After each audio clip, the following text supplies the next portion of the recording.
सर्वप्रथम आपल्या सर्वांचं हार्दिक स्वागत द ऑफिसर मध्ये. मित्रांनो, एक उदाहरण सांगतो.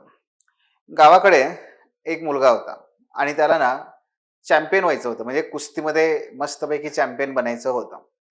आणि मग झालं असं की त्याला कोणीतरी सांगितलं की अरे बाबा, पुण्यामध्ये ना तालमी फार भारी आहेत आणि तू पुण्यामध्ये जा. मग त्याने काय केलं, आपलं गाव सोडलं, बॅग भरली, गाव सोडलं, गाव सोडून तो पुण्यात आला.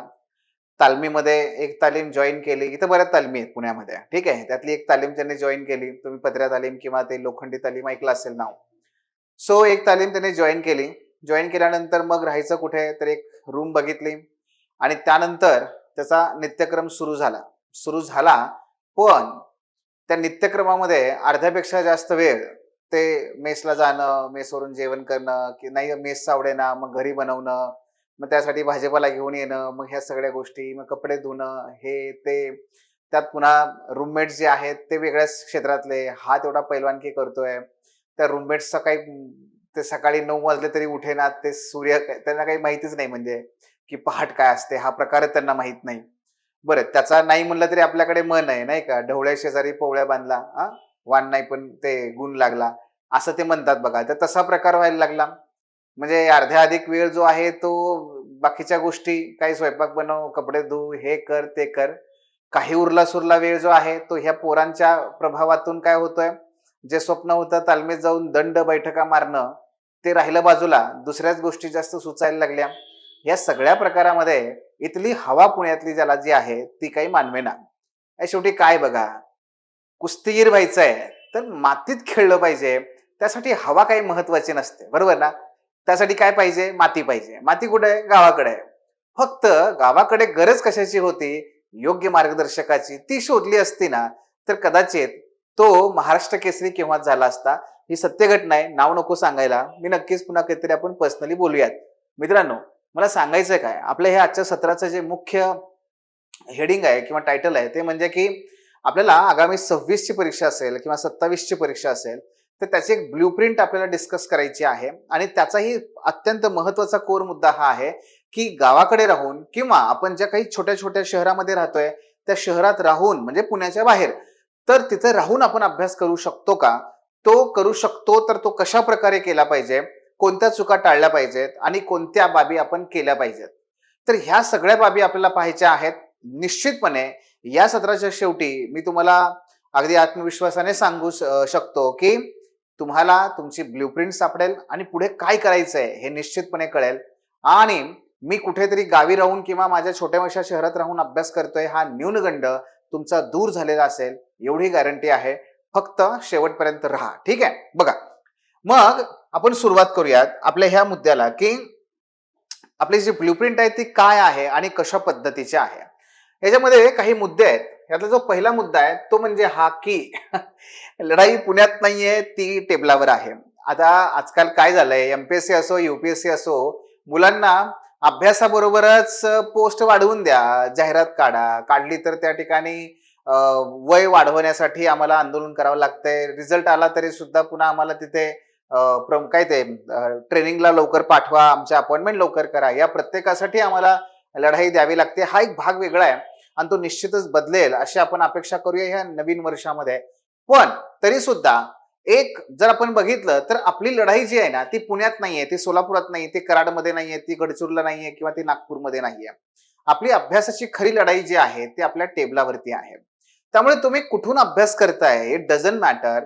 मॅटर हे करताय की तुम्ही तुमच्या टेबलावरती अभ्यास कधी, कसा आणि किती वेळ करताय, ठीक आहे. हे सगळ्या गोष्टी मॅटर करतात आणि त्यामुळे आपण अभ्यास कुठून करतोय ते ठिकाण हे महत्वाचं नाहीच आहे. महत्वाचं आहे आपण उत्तर कशी लिहितोय, आपण सराव कसा करतोय. त्यामुळे त्या उत्तराची गुणवत्ता ही अधिक महत्वाची आहे, ना की तुमचं ठिकाण. आणि त्यामुळे एक लक्षात घ्या, तुमची सगळ्यात महत्वाची स्ट्रेंथ काय आहे. जर तुम्ही घरी राहून अभ्यास करत असाल ना तर सर्वात महत्वाची स्ट्रेंथ आपली आहे एकांत. दोन फरक आहेत बघा, शब्दामध्ये फरक आहे. लक्षात घ्या की या परीक्षेमध्ये म्हणजे तुम्ही जेव्हा एमपीएससी किंवा युपीएससीचं स्वप्न पाहता त्याच दिवशी मित्रांनो काय होतं माहितीये, ही परीक्षा तुम्हाला आयसोलेट करायला लागते. आयसोलेट करायला लागते म्हणजे आपले मित्र किंवा आपल्या मैत्रिणी किंवा आपले नातेवाईक किंवा आपल्या गावातली लोक या सगळ्यांपासून आपण ना दुरावले जायला लागतो का? अहो, कारण ह्या परीक्षेचा अभ्यासाचा आवाका एवढा मोठा आहे की तुम्हाला साहजिक आहे, तुम्हाला जास्तीत जास्त वेळ अभ्यासाला द्यावा लागतो आणि कमीत कमी वेळ ह्या सगळ्या सोशल ऍक्टिव्हिटीसाठी मिळतो. ऑटोमॅटिकली तुम्ही कट ऑफ व्हायला लागता. मग गावाकडे राहून किंवा छोट्या मोठ्या शहरामध्ये राहून जे विद्यार्थी अभ्यास करतायत त्यांची सर्वात मोठी अडचण ते सांगत असतात की सर मला एकटं वाटतंय. आणि इथे एकट्याने अभ्यास करणं हे कितपत उपयोगी आहे किंवा यशस्वी होण्यासाठी ते पुरेसं आहे का? तर मित्रांनो, मी तर असं सांगतोय तुम्हाला की बघा, ह्या परीक्षेची तीच गरज आहे, तुम्ही एकटंच राहिलं पाहिजे, एकटं राहूनच अभ्यास केला पाहिजे. ही तुमची विकनेस नाहीये, हा तुमचा स्ट्रेंथ आहे. हे पण तेवढंच समजून घ्या. ओके, कारण आता पुढे मुद्दे सांगेन तुम्हाला, पण हे मुद्दा महत्वाचा आहे, तो लक्षात ठेवा. त्यामुळे आपली लढाई ही टेबलावरती आहे. पण या एकूण परीक्षेमध्ये आपल्याला 3 महत्वाची आव्हानं आहेत आणि त्याच्यावरचे 3 उपाय पण आहेत. 3 महत्वाची आव्हानं आणि त्याच्यावरचा उपाय तोही आपण डिस्कस करूया. सगळ्यात पहिला आहे मार्गदर्शन. आपण जेव्हा घरी राहतो, गावाकडे राहतो किंवा छोट्या मोठ्या शहरात राहून अभ्यास करतो एकटा, तेव्हा आपल्याला सगळ्यात महत्वाचं आहे ते मार्गदर्शन. ते नसेल ना तर निश्चितपणे मग परीक्षेत उत्तीर्ण होणं हे फार कठीण बनतं. जरी एखादा विद्यार्थी विदाऊट कोचिंग अभ्यास करत असेल, पण तो विदाऊट मार्गदर्शन कधीच यशस्वी होत नाही, हे 100% त्या ठिकाणी लिहून घ्या.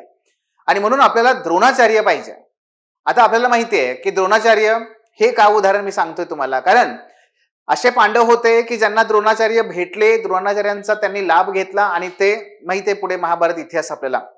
आणि दुसरीकडे एकलव्य आहे की ज्याला द्रोणाचार्यांनी नाही शिकवलं, पण शेवटपर्यंत द्रोणाचार्य हेच त्याच्यासाठी नेहमी ऊर्जेचा स्रोत राहिले. मग आपल्याला पण असा एक द्रोणाचार्य सापडला पाहिजे भाई. तेवढा तो सापडला ना तर त्याच्यावरती डिपेंड राहून आपण ही लढाई जिंकू शकतो. म्हणजेच काय हो, आजच्या या जगामध्ये हा मार्गदर्शक तुम्हाला सहजपणे अवेलेबल आहे. पूर्वी काय व्हायचं माहितीये, आमच्या काळामध्ये आम्ही जेव्हा अभ्यास करायचो, आमच्या काळ म्हणजे 1950-60चा नाहीये, पण अगदीच तो अलीकडला नाहीये, 2012-13-14चा नाहीये, अलीकडचा पुढेकडचा काळ आहे. तर आम्हाला काय करावं लागायचं माहितीये, तर एखादी गोष्ट म्हणजे फॉर्म कधी निघतात हे सुद्धा कळायचं नाही हो. अहो, ते हॉल तिकीट तिकडून आयोग पाठवायचं, पत्राने हॉल तिकीट आमच्या घरी यायचं, तोपर्यंत परीक्षा झालेली असायची. हे आमच्या पोस्टमनची कार्यक्षमता त्यावेळेसची. असे प्रकार व्हायचे. म्हणजे गावात एखाद्याला कॉल लेटर आलं, कॉल लेटर म्हणजे काय, एक्झामचं हॉल तिकीट आलं, तरी गावामध्ये सगळीकडे आनंदी आनंद, हो पोराला कॉल लेटर आलं. ही अशी प्रकारची परिस्थिती त्या काळात होती. निश्चित होतं त्या काळामध्ये डिफिकल्ट होतं गावाकडे शहरामध्ये राहून अभ्यास करणं छोट्या मोठ्या, तेव्हा यावंच लागायचं पुण्यात किंवा दिल्लीला जावंच लागायचं युपीएससी करता. मात्र ती परिस्थिती आज राहिली नाहीये. आज टिप ऑफ द फिंगर आपल्याला सगळ्या गोष्टी अवेलेबल आहेत, पण प्रॉब्लेम वेगळा आहे. तो टिप ऑफ द फिंगर जे काही इन्फॉर्मेशन अवेलेबल आहे त्याच्यामध्ये आपण गोंधळून मात्र फार जातो. त्यामुळे आपल्याला जो द्रोणाचार्य आहे ना, तो डिजिटल द्रोणाचार्य हा वापरायचा कसा किंवा तो उपलब्ध कसा होईल किंवा तो कशा पद्धतीने आपल्याला मदत करेल, हे आपल्या समोरचं सर्वात मोठं आव्हान आहे आणि उपाय सुद्धा आहे की आपल्याला याचा उपयोग करून घ्यायचा आहे. नंबर 2 तो म्हणजे शिस्त, माहोल. हा, माहोल. घरी राहून अभ्यास करत असताना किंवा इतर ठिकाणी म्हणजे छोट्या मोठ्या शहरामध्ये अभ्यास करत असताना मोस्टली विद्यार्थी घरी राहून अभ्यास करतात. घरी राहून अभ्यास करत असताना एक अडचण सर्वात महत्वाची असते, ती म्हणजे माहोल. सर्व माहोल म्हणजे काय? माहोल म्हणजे तुम्ही जिथे राहताय. बघा, आपल्याकडे सण सणावळ प्रचंड असतात. सण सणावळ नसेल तर काही शेतकऱ्यांची मुलं असतील तर शेतीतली कामं प्रचंड असतात. हे सगळं नसेल तर गावातली लोकच असतात. मग ह्या सगळ्या परिस्थितीमध्ये आपण अभ्यास करायचा कसा? काही ज्या गृहिणी असतील त्यांच्यावरती काही कुटुंबातल्या जबाबदाऱ्या आहेत, मुलांची जबाबदारी आहे. जे जॉब करणारी मुलं आहेत त्यांच्यावरती ऑफिस आणि प्लस घर याची जबाबदारी आहे. ह्या सगळ्यामध्ये तो माहोल कसा टिकून ठेवायचा, ही शिस्त कशी टिकून ठेवायची, हे फार डिफिकल्ट आहे, मान्य आहे. पण त्याच्यावरती आपला उपाय शोधायचा आहे. तो कसा करता येईल आपण तेही बघणार आहोत. आणि तिसरं ते म्हणजे रोडमॅप. एकूणच मग आपण पुण्यात न राहता सुद्धा जेव्हा गावी घरी अभ्यास करू किंवा शहरामध्ये अभ्यास करू इतर, तेव्हा आपली सिस्टीम कशी असावी, कोणकोणते टूल्स आपण वापरले पाहिजेत, फीडबॅक आणि माइंड मॅनेजमेंट. येस, टाइम नाही, माइंड मॅनेजमेंट कसं करायचंय, ह्या तिन्ही बाबी आपण आता एक एक एक एक करत पुढे जाऊयात. बघा, पुढचा मुद्दा सगळ्यात महत्वाचा आहे सिस्टम. मित्रांनो, आपल्याला सिस्टम डेव्हलप करावी लागेल. लक्षात घ्या, सिस्टम. सिस्टम म्हणजे कसं असतं माहितीये का? फॉर एक्झाम्पल की त्या सिस्टम मध्ये एकदा ती सिस्टम तयार झाली की त्या सिस्टममुळे कुठल्याही प्रकारची व्यक्ती त्यात आली गेली, वेळ असेल नसेल, काही फरक पडत नाही, आजारी पडलो नाही पडलो काही फरक पडत नसतो. आपला अभ्यास हा त्या पद्धतीने होणार म्हणजे होणार. एक उदाहरण सांगतो तुम्हाला बघा. जर भारताला आपण जर मागे जाऊन वळून बघितलं तर भारताला जे 150 वर्ष गुलामीमध्ये जगावं लागलं. ह्या ब्रिटिशांनी आपल्याला ते गुलामगिरीमध्ये ढकललं. पण तुम्ही जर ती प्लासीची लढाई बघितली, तुम्ही बक्सारची लढाई बघितली, तर त्या ब्रिटिशांकडे एका बाजूला 150 माणसं असायची सैन्य आणि इकडे मात्र हजारो असायचे. बरं, ह्या तरी सुद्धा ब्रिटिशांनी भारतीयांना हरवलं कसं? फितुरी हा एक भाग आहे. पण दुसऱ्या बाजूला हे नेहमी लक्षात आपल्याला ठेवायला पाहिजे, माहिती आहे, ते म्हणजे ब्रिटिश जे होते ते अतिशय सुपिरियर होत्या. त्यांच्या लष्करी व्यवस्था ज्या होत्या मित्रांनो, त्या अशा पद्धतीने होत्या की जिथे कोण कुणाला आदेश द्यायचा आहे आणि कोण कुणाचा आदेश पाळायचा आहे आणि तो कशा प्रकारे अंमलात आणायचा आहे, प्रत्येक गोष्ट निश्चित असायची, ठरलेली असायची. आपल्याला अभ्यासामध्ये ती सिस्टम डेव्हलप करणं गरजेचं आहे. म्हणजेच कसं, उदाहरण, वाटेल तेव्हा वाचायचं नाही, वाटेल तेव्हा वाचायचं नाही, वाटेल ते वाचायचं नाही, वाटेल तसं वाचायचं नाहीये, नाही बरं का. काय करायचंय तर वेळ ठरवून, वेळ निश्चित पाहिजे, कोणता विषय कोणत्या वेळेस वाचायचा आहे, कोणता विषय कसा वाचायचा आहे आणि कोणता विषय कोणत्या पुस्तकातून वाचायचा आहे, इथपर्यंत सगळं सिस्टम फिक्स पाहिजे. मग आपल्या डोक्याला काही ताण राहत नाही. आता काय करू, कोणतं वाचू, कुठून वाचू, बिलकुल नाही.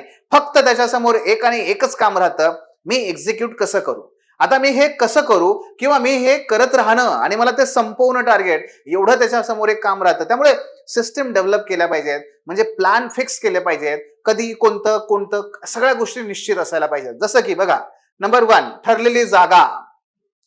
ठरलेली जागा, एक छोटंसं उदाहरण सांगू तुम्हाला, लक्ष द्या. मला सांगा की जेव्हा आपण आपल्या घरामध्ये एखाद्या कुंडीमध्ये रोप लावलं, तर ते कुंडीत लावलेलं रोप जे आहे त्याची वाढ कोणत्या दिशेला होते हो? सांगा, कोणत्या दिशेला होते? जिकडे स्वच्छ सूर्यप्रकाश आहे त्या दिशेला होते की नाही? कोणतंही तुम्ही कितीही त्याला उलट करून आणून ठेवा, कितीही त्याला बाजूला करून ठेवा, ते काय करतं, ते पुन्हा त्या उन्हाच्या दिशेनेच जातं, उन्हाच्या दिशेनेच वाढतं. का? अहो, कारण मित्रांनो, त्या स्वच्छ सूर्यप्रकाशामध्ये जी ताकद आहे, जी पॉझिटिव्हिटी आहे, ती ह्या पृथ्वी तलावरच्या पशु पक्ष्यांना सगळ्यांना माहितीये, माणूस मात्र ते विसरलाय. आणि म्हणून तुम्ही जर अभ्यास करत असाल, घरी अभ्यास करत असाल, तर जिथे स्वच्छ सूर्यप्रकाश आणि मोकळी हवा असते ना, त्या ठिकाणी बसायचं आणि तीच जागा आपली असली पाहिजे, तीच जागा असली पाहिजे. भले तो अभ्यासकेतला दादा 50 रुपये जास्त मागतोय, द्या, कारण त्या 50 रुपये जास्त महिन्याला दिल्यामुळे जर माझी पोस्ट एका वर्षात निघणार असेल, परवडतं, परवडतं. आणि म्हणून जिथे स्वच्छ सूर्यप्रकाश आहे, स्वच्छ मोकळी हवा आहे, तिथे बसायचं, जागा फिक्स पाहिजे. आणि ती हॅबिट डेव्हलप करण्यासाठी सुद्धा आपल्याला जागा फिक्सच करणं गरजेचं आहे. नंबर 1. नंबर 2, दुसरा मुद्दा, ठरलेली वेळ. अभ्यास कधी करायचा, किती वाजता उठायचं, किती वाजता नाश्ता, किती वाजता जेवण, किती वाजता रात्रीचं डिनर, त्याचबरोबर हे सगळ्या गोष्टी फिक्स पाहिजेत. वेळ निश्चित पाहिजे. का माहितीये का? अहो, मेंदूला हे असल्या छोट्या छोट्या गोष्टीमध्ये ना आपला सर्वात जास्त वेळ जातो. म्हणजे कधी करू, किती वेळ करू, कसा करू, आज कसं, आणि ह्या गोष्टीत नका पडू. मी तुम्हाला एक उदाहरण सांगतो बघा. तुम्ही बघा, जे मोठमोठे उद्योजक असतात ते टी शर्ट्स वापरतात. म्हणजे स्टीव्ह जॉब असेल किंवा मार्क झकरबर्ग असेल, यासारखे उद्योजक हे टी शर्ट वापरतात. किंवा आपल्याकडचे जे उद्योगपती आहेत ते 3 पीस सूट घालतात, सगळे एका रंगाचे, काळे किंवा डार्क ब्ल्यू रंगाचे. का हो, त्यांच्याकडे पैसे नाहीयेत असं झगमगाटात मस्तपैकी काही पोशाख घ्यायला? नाहीयेत पैसे? ओ, बिलियनर आहेत की, मग का नाही? कारण ते काय करतात माहितीये का, ते दररोज एकतर काळ्या रंगाचा सूट घालायचा किंवा निळ्या रंगाचा कोणतरी असेल तो घालेल. बरेचसे लोक तर टी शर्टच वापरतात, कारण त्यांचं म्हणणं हे असतं की आज कोणते कपडे घालू याच्यावरती जर मी तासभर विचार करायला लागलो तर तिकडे माझं हजारो डॉलरचं नुकसान होतं, मला ते नाही करायचंय. मुद्दा कळतोय? इथपर्यंत ही लोक विचार करतात, मग आपण नाही करायचा का? आपल्याला सुद्धा या सगळ्या स्पर्धेतून पुढे जायचंय, हे विचार करावा लागेल. आपली वेळ निश्चित असली पाहिजे, कधी कोणता अभ्यास हे निश्चित असलं पाहिजे. आणि तिसरं, विषय. गोंधळ नको, पूर्णपणे क्लॅरिटी पाहिजे. कोणत्या महिन्यात कोणता विषय सुरू करणार, एक लॉंग टर्म प्लॅनिंग पाहिजे. हिस्ट्री कधी सुरू करणार आहे, त्यानंतर जॉग्राफी, त्यानंतर कोणता आहे, त्यानंतर कोणता आहे, तेच का विषय, त्या पाठीमागचं लॉजिक, हे सगळं माहिती असेल ना तर याचे खूप फायदे होतात. क्लॅरिटी असेल तर फायदे काय होतात माहितीये? बघा, एखादा विद्यार्थी आहे आणि त्याने जर प्लॅनिंग नाही ना केलं, की वर्षभराचं प्लॅनिंग नाही केलं ना, सगळ्या विषयांचं प्लॅनिंग नाही केलं ना, तर काय प्रॉब्लेम येतो माहितीये? त्याला प्रॉब्लेम हा येतो की तो वाचतोय समजा हिस्ट्री, आणि हिस्ट्री वाचता वाचता तिथे त्या दरवाजातून डोकावून त्याकडे कोण बघत असतं माहितीये? कोण? जॉग्राफी. कोण बघताय? जॉग्राफी. आता याला प्रश्न हा पडतो, अरे मी इतिहासाचं वाचतोय पण त्या जॉग्राफीचं काय करू? कसं आता ह्याचा अभ्यास कधी करू? का असं होत आहे? कारण माझं त्या जॉग्राफीला मी काही वेळ दिलेला नाहीये. मी त्याला हे सांगितलं नाहीये की हे बघ, 1.5 महिना याला लागणार आहे, 1.5 महिन्यानंतर मी तुझ्याकडे येणार आहे. तेव्हा तो काय करतो? शांत जाऊन तिथे जाऊन बसतो. मित्रांनो, आपल्याला अशी क्लॅरिटी पाहिजे अभ्यासामध्ये. ही क्लॅरिटी असेल ना, तर तुम्ही जगाच्या पाठीवर कुठेही जाऊन अभ्यास करा, अंटार्क्टिकावर जाऊन अभ्यास करा, तुम्ही पास होणार म्हणजे होणार. त्यामुळे ह्या गोष्टी सिस्टमचा पार्ट आहे. सिस्टम क्रिएट करा. नंबर 1. नंबर 2, दुसरं काय आहे? अचूक साधनं, टूल्स. आपण जर घरी राहून अभ्यास करतोय किंवा गावी राहून किंवा छोट्या मोठ्या शहरामध्ये राहून काही गोष्टी आपल्याकडे किमान पाहिजेत. फॉर एक्झाम्पल, नंबर 1, एक लॅपटॉप किंवा स्मार्टफोन. स्मार्टफोन त्याच्यापेक्षा कसं टॅब, टॅब तुम्ही घेऊ शकता. 10-12 हजार रुपयाचा टॅब येतो, किंवा लॅपटॉप असेल कॉलेजच्या काळापासून तर अति उत्तम, काही अडचण नाही, ते चालेल. त्यानंतर इंटरनेट छोटासा, ही छोटीशी इन्व्हेस्टमेंट आहे, पण ती इन्व्हेस्टमेंट करा, नक्की याचा फायदा होतो. आपल्याला याची गरज आहे आज, याशिवाय अभ्यास होत नाही. इंटरनेट पाहिजे. त्यानंतर नोटबुक, म्हणजेच काय? जसं मी आता सांगितलं तसं डिजिटल असू दे नाही तर तुमच्या वह्या असू दे, ते आपल्याला गरजेचं आहे. आणि एक अलार्म, टायमर, एक मोठं घड्याळ मिळतं बघा बॅटरीवरचं, सेल असतात की नाही आपले बॅटरीत टाकायचे, मोठं घड्याळ असतं ते. ते आवाज करत नाही, tick tick tick tick tick tick असा आवाज करत नाही ते, पण ते कसं टळ म्हणून दिसतं. नाही तर तुमच्या घरी अभ्यास करत असाल तर भिंतीवरती मोठं घड्याळ असतं, ते लावून ठेवायचं, पण त्याला काही अलार्म नसतो ना. ह्या डिजिटल क्लॉक आजकाल मिळतात बघा. त्या डिजिटल क्लॉक मध्ये कसं होतं, तुम्हाला टायमर लावता येतात. म्हणजे समजा एखादं उत्तर लिहित असाल तुम्ही, तर तुम्ही टायमर लावून उत्तर लिहू शकता. तर त्यातच सगळं करता येतं. आणि तेच अलार्म क्लॉक जे आहे ना, ते आपल्या परीक्षेमध्ये पण येऊन जायचंय हॉलमध्ये, त्याची सवय लागते. त्याकडे बघून उत्तर लिहिणं, त्याकडे बघून आपण टाइम लावून ते प्रश्न सोडवणं अशी. म्हणून एक छोटंसं मीडियम साईजचं एक टायमर किंवा अलार्म आपल्याकडे क्लॉक असलं पाहिजे. हे टूल्स आहेत बेसिक. पण डिजिटल टूलच्या बाबतीमध्ये सगळ्यात महत्वाचं काय आहे? युट्यूब सारख्या बाबतीत, काय? युट्यूब असेल, वेबसाईट असतील. बेसिकली युट्यूब बाबत तुमची फार मोठी अडचण ही होते की इंटरनेट आहे म्हणजे एकाच विषयासाठी, विषय कुठला? इतिहास, त्यासाठी 10 लोकांचे 10 लेक्चर, 10 चॅनल सबस्क्राईब करून ठेवलेत, 10 लोकांचे 10 टेलिग्राम सबस्क्राईब करून ठेवलेत. काय होतं याने? याने काहीही नाही, नुसता गोंधळ उडतो, नुसता गोंधळ उडतो. नाही, आपण काय म्हणलंय? सिस्टम फिक्स करायचंय. काय? प्रत्येक विषयासाठी मी एक विषय बरोबर एक शिक्षक बरोबर एक दृष्टिकोन. मी प्रत्येक विषयासाठी एका व्यक्तीची निवड करेन, निवड करताना मार्गदर्शन घेईल, पण एकदा निवड केली की मी पूर्णपणे त्यांच्यावरती विसंबून राहीन आणि मी निश्चितपणे मग त्यांचा अप्रोच फॉलो करेन. एका अप्रोचला, एका व्यक्तीला, एका विषयानुसार फॉलो केलात ना, रिझल्ट लवकर येतो. ठीक आहे, हे झालं दुसरं टूल्स. तिसरं काय आहे? काही महत्वाच्या वाचण्याच्या पद्धती. बघा, अभ्यास कसा करायचा आहे? पहिलं, फर्स्ट रीडिंग ही काय आहे? समजून घेणं आहे. जेव्हा तुम्ही स्टेट बोर्ड वाचाल, एनसीईआरटी वाचाल, तुम्ही एखादं रेफरन्स बुक वाचाल, तेव्हा पहिल्यांदा समजून घ्यायचंय, व्यवस्थितपणे समजून घ्यायचंय. जमलं तर त्या ठिकाणी काय करायचं? त्याचे जे काही स्वाध्याय म्हणजे त्या खाली काही छोटे छोटे प्रश्न असतात बघा, ते लिहून काढा. ते लिहून काढण्याचं कारण काय? समजले का नाही मला हे कळायला लागतं. पण पहिल्या वाचनाच्या वेळी जनरली नोट्स काढणं कठीण जातं. काढल्या तर त्या फार फापट पसार असतो. फापट पसाऱ्याबरोबर त्या ज्या उपयोगी नाही आहेत त्या तयार, वेळ खूप जातो. त्यामुळे पहिल्या रिडिंग मध्ये नाही नोट्स काढायच्या. सेकंड रिडिंग मध्ये हेडिंग, डायग्राम, एक्झाम्पल इत्यादी हायलाइट करा आणि हायलाइट करून त्याचबरोबर तुम्ही इथे नोट्स काढू शकता. ही दुसरं. आणि तिसरं तेवढ्याच महत्वाचं आहे, रिव्हिजन खरं तर, आणि प्रश्न सोडवणं. जेव्हा तुम्ही थोडासा अभ्यास कराल रेफरन्स बुक्सचा वगैरे, तर प्रश्न सोडवणं गरजेचं आहे. मी तर सांगतो विद्यार्थ्यांना, स्टेट बोर्ड एनसीईआरटीच्या वेळेस पण प्रश्न सोडवा, रेफरन्स बुकच्या वेळेसही प्रश्न सोडवा. प्रश्न सोडवणं तर अगदी पहिल्या दिवसापासूनच असलं पाहिजे. त्यामुळे फर्स्ट रिडिंग समजून घेण्यासाठी, दुसरी रिडिंग नोट्स काढण्यासाठी, तिसरी reading revision plus answer writing आणखी प्रभुत्व येण्यासाठी अशा पद्धतीने आपण अभ्यास केला तर निश्चितपणे आपल्याला फायदा होईल. आणि नेहमी वाचताना आपल्या मनात हे राहिलं पाहिजे, यातून कसा प्रश्न येईल, हे कसं विचारलं जातं, हे आयोगाला कसं महत्वाचं आहे, तो आपला ते काय अप्रोच तसा असला पाहिजे. ताकाला जाऊन काय ताकाला ताक मागायचं आहे आणि ताकाला जाऊन भांड लपवायचं असला प्रकार करायचा नाही. वाचतोय कशासाठी? अभ्यास परीक्षेसाठी, ना की पंडित बनण्यासाठी. ठीक आहे, तर तोही मुद्दा त्यातला झाला पाहिजे. त्यानंतर काही चुका आपल्या टाळल्या पाहिजेत बरं का.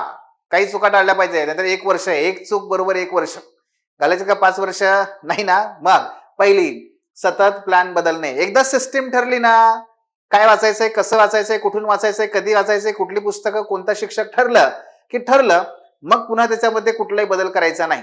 नाहीतर प्रत्येक महिन्यामध्ये एक नवीन युट्यूब वरती लेक्चर येतं. आता शेवटच्या 4 महिन्याची स्ट्रॅटेजी, आता शेवटच्या 3 महिन्याची स्ट्रॅटेजी, आता 10 दिवसाची स्ट्रॅटेजी. अरे प्रत्येकाची स्ट्रॅटेजी बघत बसला तर तुझ्या स्ट्रॅटेजीचं काय?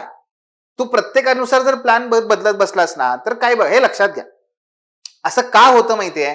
कारण आपण समाजात ज्या राहतोय ना, त्या समाजामध्ये किंवा जे आपण परीक्षा देतोय मित्रांनो, त्या परीक्षेमध्ये त्या सायन्स सारखा मुद्दा नाही हो. सायन्स मध्ये कसं आहे, H2O is equal to water. काय? H2O is equal to water. आणि H2OSO4 जे आहे, तर ते काय आहे? तर ते सल्फ्युरिक ऍसिड आहे. मग हे फिक्स आहे ना तिथे. तसं आपल्या ह्याच्यात नाहीये. आपल्या स्पर्धा परीक्षेमध्ये तुम्ही जेवढे टॉपर्स बघाल, त्या प्रत्येक टॉपरने आपापला एक मार्ग शोधलाय आणि त्यावर चालत तो यशस्वी झालेला आहे. मग काय होतं, आपल्याला युट्यूब वरती किंवा आपल्या अवतीभोवती अशा अनेक टॉपर्स आणि अनेक शिक्षक भेटतात की ज्यामध्ये ते प्रत्येक जण सांगण्याचा, मदत करण्याचा प्रयत्न करतो. त्यात चुकीचं काही नाहीये. पण तुम्ही किती जणांचं वाचणार आणि किती जणांचं पाहणार आणि किती जणांच्या स्ट्रॅटेजी बघून तुम्ही बदलणार? मग यात मग काहीच नाही होणार हातात. त्यामुळे असं नाही करायचंय. एक शिक्षक, एक विषय, एक आहे की नाही, आपण म्हणलं ना एक दृष्टिकोन, तसं. दुसरं, फक्त नोट्स बनवणं, उत्तर न लिहिणं अत्यंत चुकीचं आहे. मी म्हणलंय मगाशी, अभ्यास सुरू करायच्या अगोदर उत्तर लिहा. आम्ही तेच करतो. आम्ही मुलांना अगोदर ते जे सगळं होऊ दे, नंतर अगोदर तू लिही, मग लिही. आम्ही स्वॉट अनालिसिसचे काही प्रश्न पाठवून देतो, तो लिहायला लागतो. पहिल्याच दिवशी जरा चुनूक लागते, अरे लिहिणं का महत्वाचं आहे हे. त्यानंतर टेलिग्रामच्या ग्रुपमध्ये अडकणं. आजकाल पोरं काय माहितीये का, कलेक्टर व्हायचंय. पण कलेक्टर होण्याच्या अगोदर किंवा कलेक्टर होण्याच्या ऐवजी ते कसले कलेक्टर बनतात माहितीये? PDF collector. पीडीएफ कलेक्टर म्हणजे अहो, टेलिग्राम वरती ह्या क्लासेसच्या नोट, त्या क्लासेसच्या नोट, ह्याने काय टाकलंय, त्याने काय टाकलंय, म्हणजे एका 1857च्या उठावावरती ह्याच्याकडे हे 550 पीडीएफ जमा झाल्यात. आता 550 पीडीएफ जमा आहेत माझ्याकडे. वा वा वा, काय मस्त, किंवा एवढं आपल्याकडे मटेरियल आले राव. पण वाचलंय का यातलं एक तरी?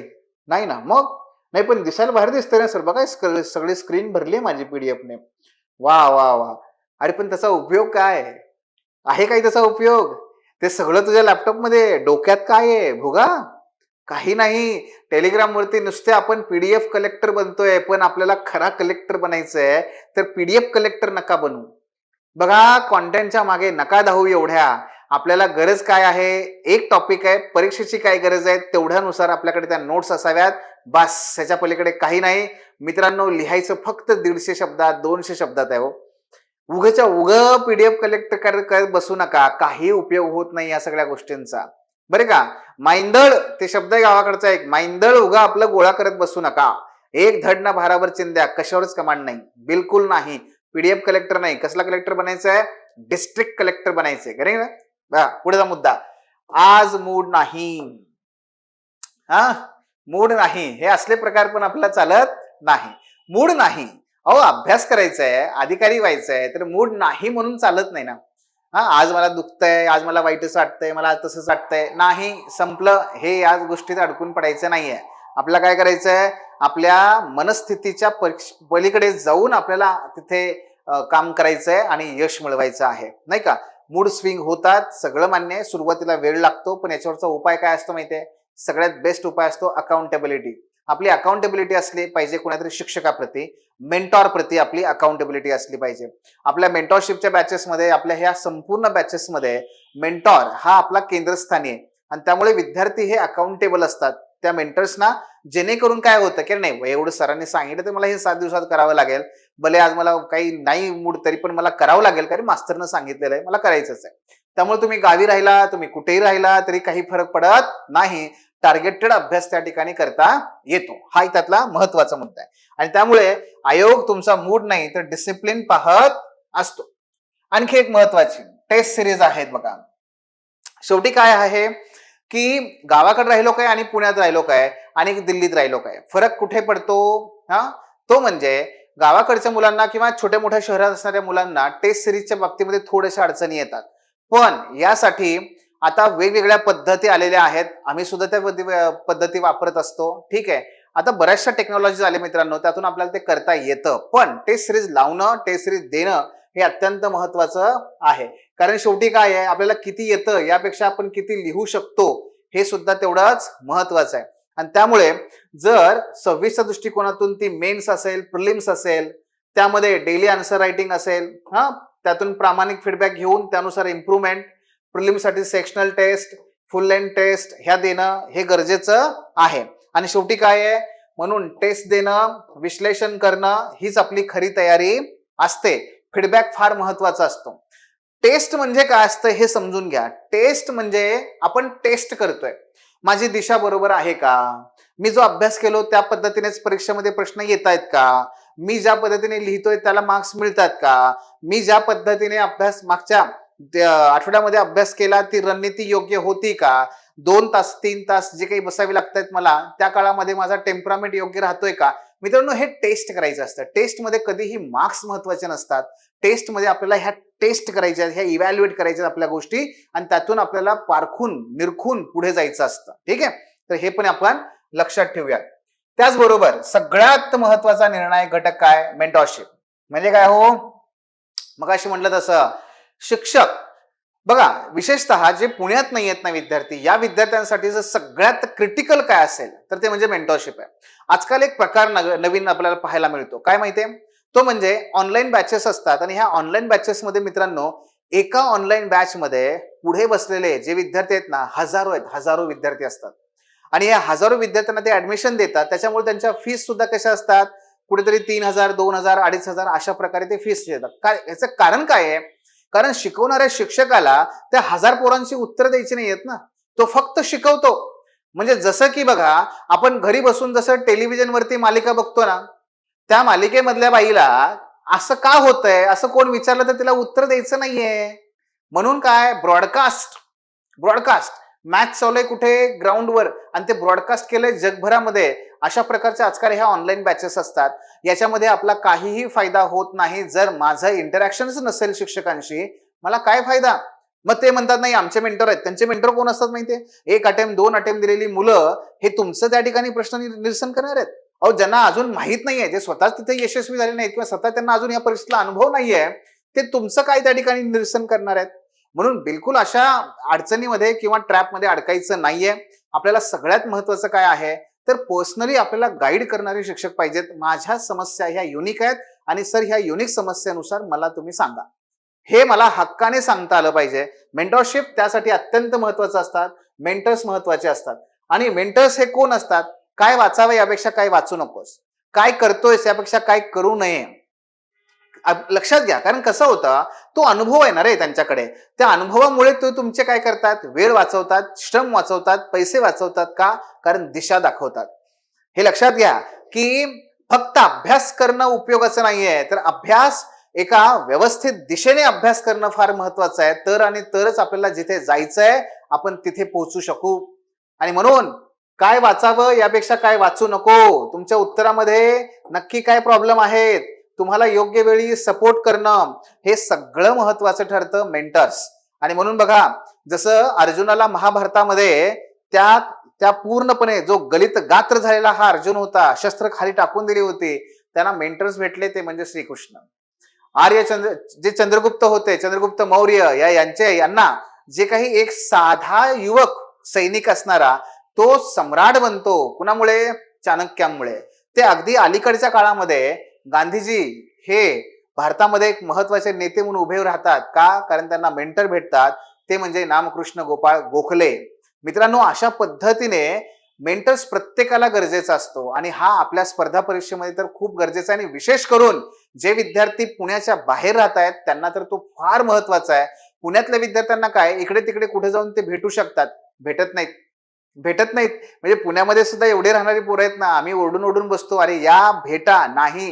म्हणजे पुण्यात राहून सुद्धा जर तुम्ही 2-2 वर्ष शिक्षकांना भेटत नसाल तर ते पुण्यात राहण्याचा फायदा काय आहे, काहीही नाहीये. त्यामुळे आज मित्रांनो डिजिटल टेक्नॉलॉजी, मगाशी म्हटलं तुम्हाला डिजिटल द्रोणाचार्य, या डिजिटल टेक्नॉलॉजीचा वापर करून आज आपल्याला कुठल्याही विद्यार्थ्यांना पर्सनली त्या ठिकाणी मेंटरिंग करता येतं. हे आम्ही गेल्या 3 वर्षांपासून 2022 पासून करतोय आणि हजारो विद्यार्थी त्या ठिकाणी याचा लाभ घेत आहेत.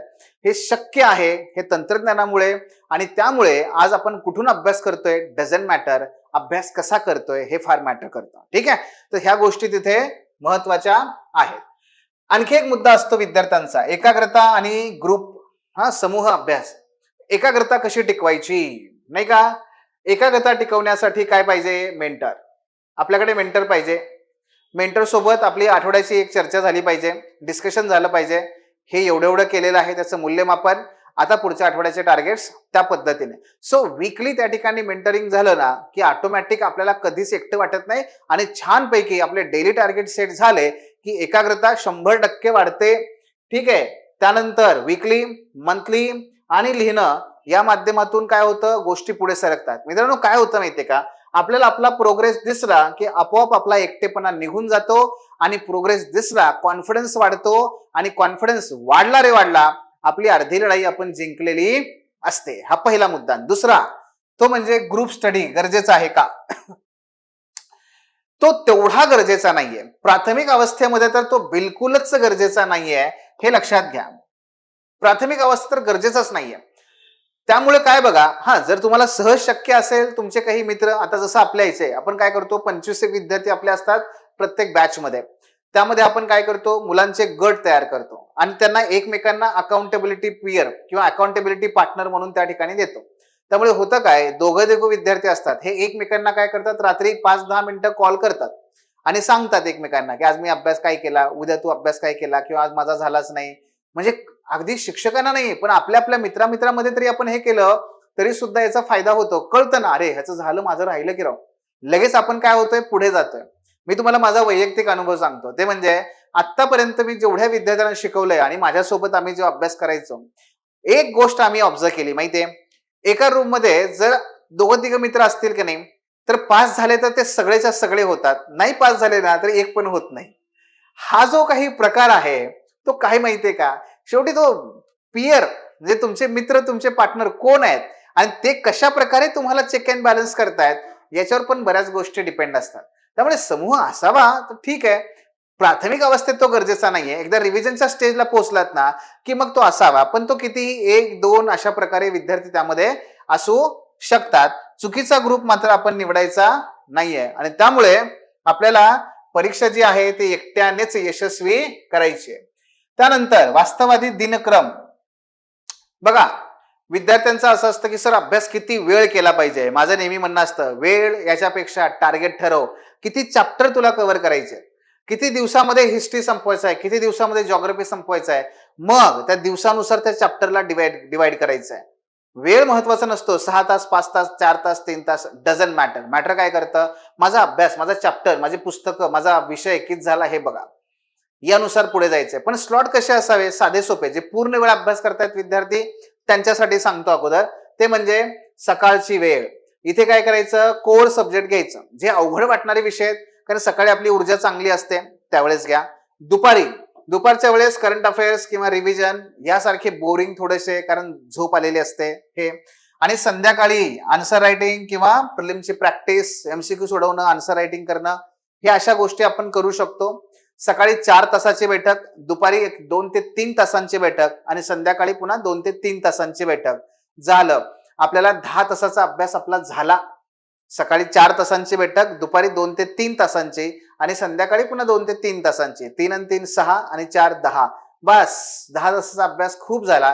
3 बैठका मारा, आपल्याला आरामशीर पहिल्या अटेम्प्ट मध्ये यश मिळतंय. लिहून घ्या. ठीक आहे, तेव्हा हे पण महत्वाचं आहे. आणि वेळेपेक्षा काय असतं महत्वाचं, सातत्य. बरं का, वेळेपेक्षा सातत्य महत्वाचं. शेवटी काही मुद्दे सांगतो. पहिला, जसा एक पीडीएफ कलेक्टर असतो का, तसा एक गावातला कलेक्टर असतो.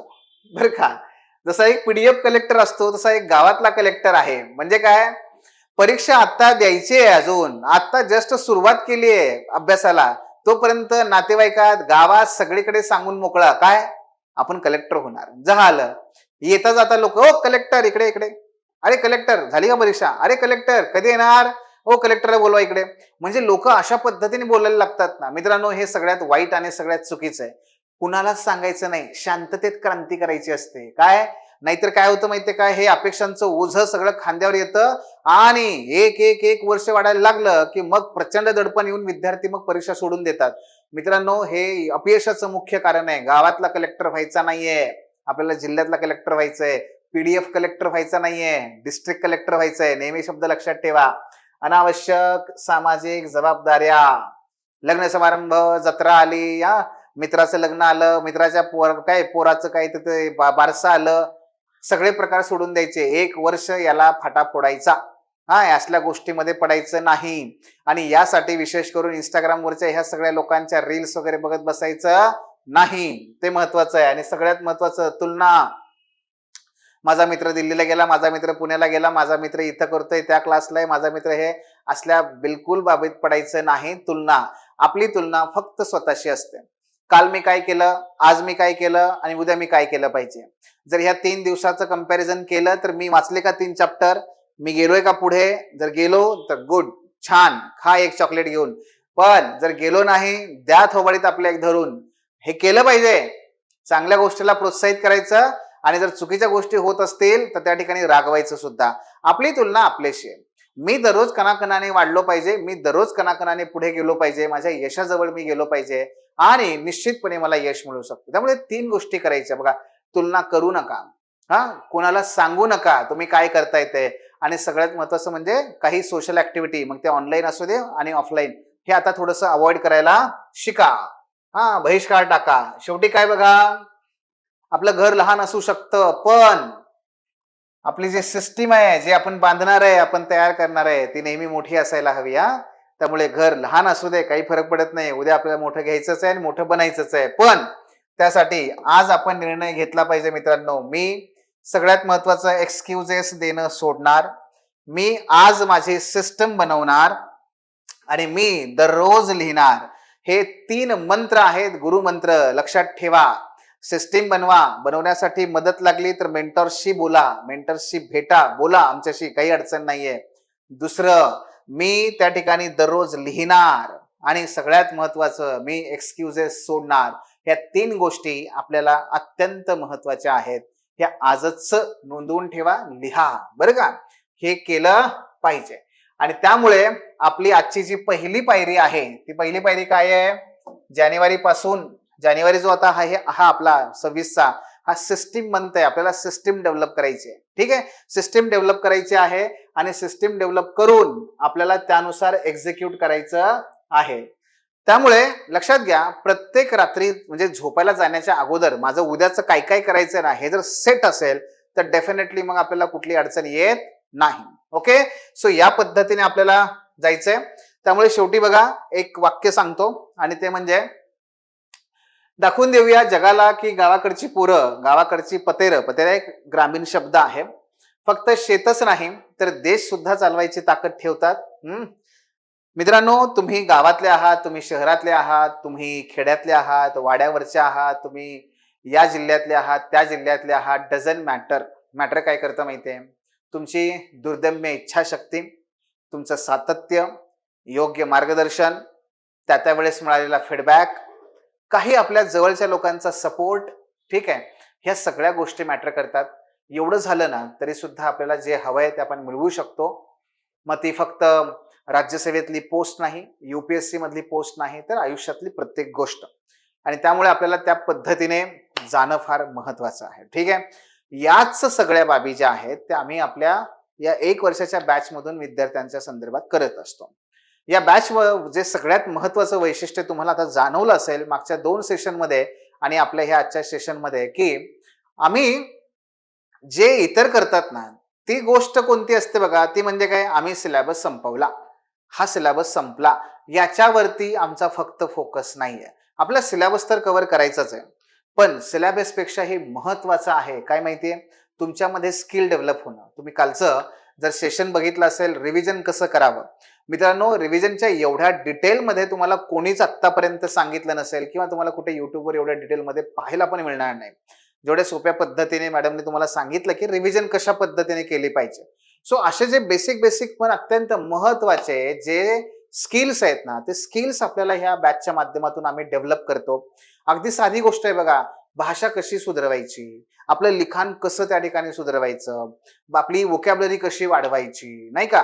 ह्या सगळ्या गोष्टी आहेत आणि ज्याच्यावरतीच आपली सगळी ही मेन्स निघणार आहे. तेव्हा हे लक्षात ठेवा की आपल्याला स्किल्स एका बाजूला सतत डेव्हलप केले पाहिजे, कॉन्टेंट दुसऱ्या बाजूला आहेच आहे. फक्त नुसता सिलेबस केला ना, आणि मोस्टली क्लासेसमध्ये काय होतं, ते येतात, हा आजचा हा टॉपिक आहे, शिकवला झालं, पुढे झाला, पुढचा टॉपिक शिकवला झालं, पुढे झाला. नाही, प्रत्येक विद्यार्थी हा युनिक आहे. प्रत्येक विद्यार्थ्याची सामाजिक परिस्थिती वेगळी आहे. प्रत्येक विद्यार्थ्यासमोरची आव्हानं वेगळी आहेत, आहे की नाही? कुणाची परिस्थिती खूप चांगली आहे तर कुणाची परिस्थिती फार जेमतेम आहे. परिस्थिती खूप चांगली आहे कुणाची, पण घरातून सपोर्ट नाहीये. परिस्थिती फार जेमतेम आहे, पण आई वडिलांचं स्वप्न आहे की नाही तू काहीतरी करून दाखव. कुणाचं काहीतरी शिक्षण हे वाड्यावरती झालंय, वस्तीवरती झालंय. कुणाचं शिक्षण हे खूप चांगल्या शाळेतून झालंय, पण इतर पुढे गेले, मी मात्र अजून तसाच आहे. अहो, प्रत्येकाचे युनिक प्रश्न आहेत, प्रत्येकाच्या युनिक आव्हान आहेत. मित्रांनो, त्यामुळे तुम्हा प्रत्येकाला वैयक्तिक स्वरूपामध्ये मार्गदर्शन मिळणं हे फार महत्वाचं आहे. हे म्हणूनच आपण आपल्या बॅच मधून फक्त शिकवत नाही, तर त्या पलीकडे जाऊन तुमचा सोशल कोशंट, तुमची सामाजिक परिस्थिती, तुमचा इमोशनल कोशंट, तुमची भावनिक स्थिती आणि त्याचबरोबर तुमचा इंटेलिजंट कोशंट, या परीक्षेला लागणारा तुमचा बुद्धिमत्तेचा विकास, या तिन्ही गोष्टीवरती आम्ही काम करतो आणि त्याच्या माध्यमातून पुढे घेऊन जातो. त्यामुळे तर ती मर्यादित संख्या आहे, त्यामुळे तर विद्यार्थी आपल्याकडे या युनिक मेथडमुळेच त्या ठिकाणी येतात, अभ्यास करतायत आणि पुढे जात आहेत. तेव्हा मित्रांनो, शिकवणं, कंटिन्युअस आन्सर रायटिंग घेणं, डेली आन्सर रायटिंग असणं, वैयक्तिक मार्गदर्शन असणं, अकाउंटेबिलिटी पार्टनर्स, मग तर मेंटर सोबत 2 विद्यार्थ्यांची अकाउंटेबिलिटी तयार करणं, ह्या सगळ्या गोष्टी आपण ह्या ठिकाणी करत असतो. सगळ्यात महत्वाचं, आपण मेन्स पासून सुरुवात करतो, पुन्हा प्रिलिम कडे जातो. विद्यार्थ्यांना एकदा रिव्हर्स प्लॅनिंग करून दिलं की विद्यार्थी त्या ठिकाणी मोकळा होतो. सिस्टीम डेव्हलप करून देतो. सगळ्यात महत्वाचं म्हणजे सिस्टीम डेव्हलप करून देतो आणि ज्यामुळे विद्यार्थी मग स्वतः तो कुठे का असेना तो अभ्यास करायला लागतो. सो ह्या सगळ्या गोष्टी याच्यामध्ये आहेत. नोट्स, लेक्चर्स, सगळा स्टाफ आणि सगळ्या गोष्टी याच क्षेत्रातला अनुभव असणारे आहेत. त्यामुळे जे विद्यार्थी 26 ची तयारी करणार आहेत त्यांच्यासाठी तर वेळ अत्यंत कमी आहे, अत्यंत कमी आहे. पण जे 2027 ची तयारी करतायत तुमच्याकडे सुद्धा वेळ हा फार आहे असं नाहीये. त्यामुळे मित्रांनो, वेळ घालवू नका. जर आपलं ते स्वप्न असेल की पहिल्या एका अटेम्प्ट मध्ये मला यशस्वी व्हायचंय, तर आपल्याला या ज्या आत्ता आपण सगळ्या गोष्टी बोललो त्या टाळा आणि सिस्टीम डेव्हलप करा. सिस्टीम डेव्हलप केली ना की मग 150 लोकांवरती सुद्धा तुम्ही महाकाय राष्ट्राला गुलाम बनवू शकता. हे ब्रिटिशांनी दाखवून दिलंय. त्याच गोष्टीचा वापर आपण इकडे का नको करायला, नाही का? आपलं सिस्टीम डेव्हलप करूयात आणि सिस्टीमने आपण काम करूयात. ठीक आहे? तेव्हा तुम्हाला कुठल्याही प्रकारची कुठलीही अडचण असेल तर नक्की विचारा. कुठल्याही प्रकारचा प्रश्न असेल प्रत्यक्ष भेटा, काही अडचण नाहीये. आता ज्या विद्यार्थ्यांचे ऍडमिशन झालेले आहेत ऑलरेडी, तर आपलं सॉर्ट अनालिसिस होईल. त्याची प्रोसेस तुम्हाला पाठवलेली आहेच आहे. त्यानुसार ते फॉर्म भरा, सॉर्ट अनालिसिस करा. आपली पहिल्यांदा मीटिंग असेल 1 to 1, त्यामध्ये आपण डिस्कस करू आणि मग पुढे तुमचे सेशन्स त्या ठिकाणी स्टार्ट होतील आणि मग तुम्हाला त्या पद्धतीने उपयोग त्याचा होईल. ठीक आहे? सो ह्या सगळ्या गोष्टी आहेत. भेटूयात. धन्यवाद. Thanks for watching. If you found this video valuable, don't forget to like, share and subscribe our channel. The Officer, your personal mentor.